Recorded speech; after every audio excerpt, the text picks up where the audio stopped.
Hello everyone, I'm Dr. Sri Banerjee, epidemiologist, biostatistician, faculty member, and in this segment I'm going to be going over World Suicide Prevention Day, which is about to take place in 2 days. So I figured I would go into this very important topic that takes a lot of lives. Prevention means that you would be able to kind of understand what is going on. And I recommend that you go through some of these websites that are looking into this. World Health Organization has co-sponsored for this day, and the purpose of this day is to raise awareness across the globe that suicide can be prevented. Um, these are looking at campaigns from previous years.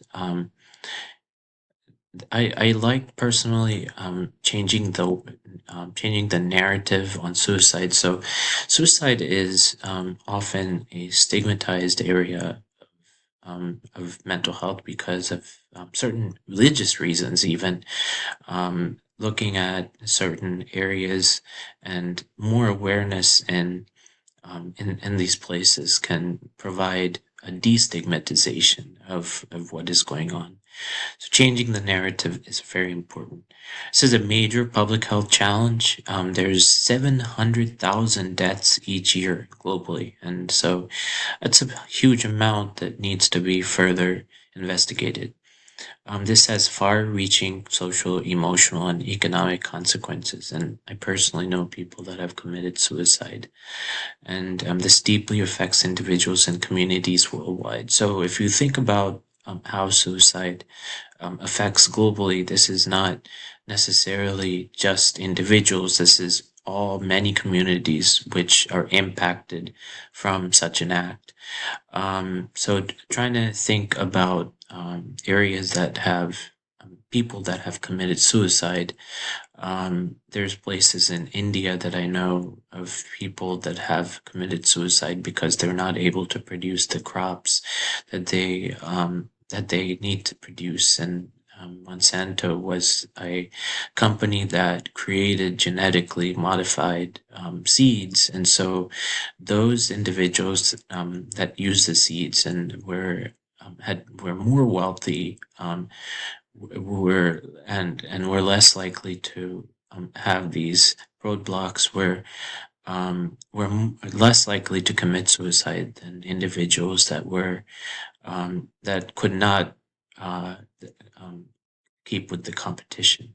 So there are many reasons societally that suicide is common versus individual suicide. So, in other words, suicide is not just a individual problem. This is a public health problem. This is an area that needs to be explored um, among the society and why this happens. World Suicide Day Prevention Day is for 2024 to 2026, and changing the narrative on suicide. So the theme aims to raise awareness about the importance of reducing stigma. Very important. Um, and many churches, this is condemned, and so even when suicide takes place, this is not really addressed. So this is also an understudied area due to that. Uh, Sometimes suicide is ruled out, even if that took place by individual family members that have more strong beliefs in religion. Um, of course, that's not always true, but sometimes that is the case.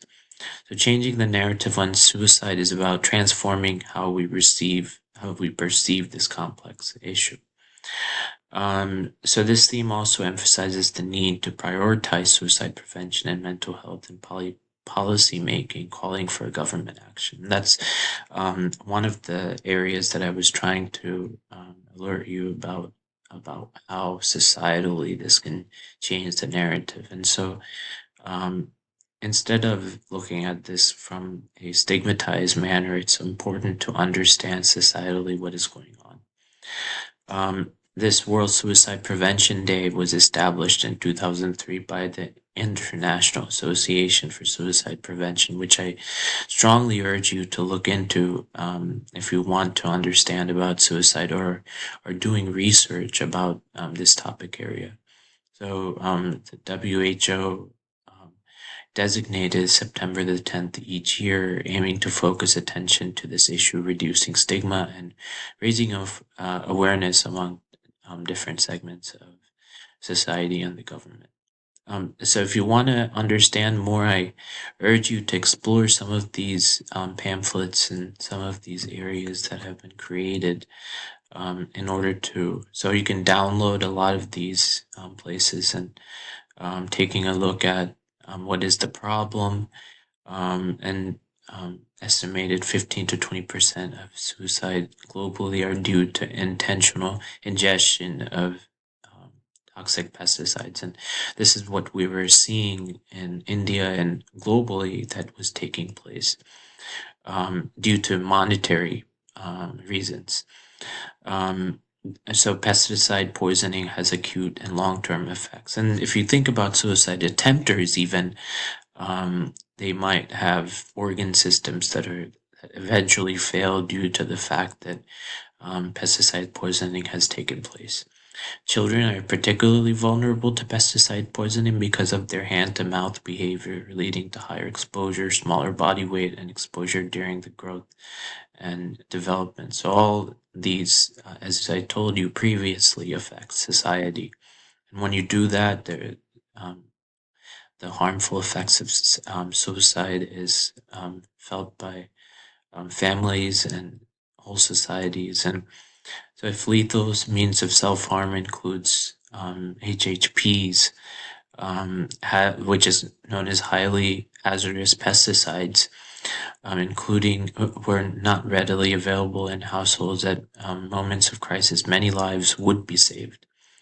So if you have poisons and things like that, be careful and make sure that if I would recommend not having these around the area, but people that are farmers, oftentimes to keep away certain pests try to use this, and then that backfires because the people are using this in order to commit suicide.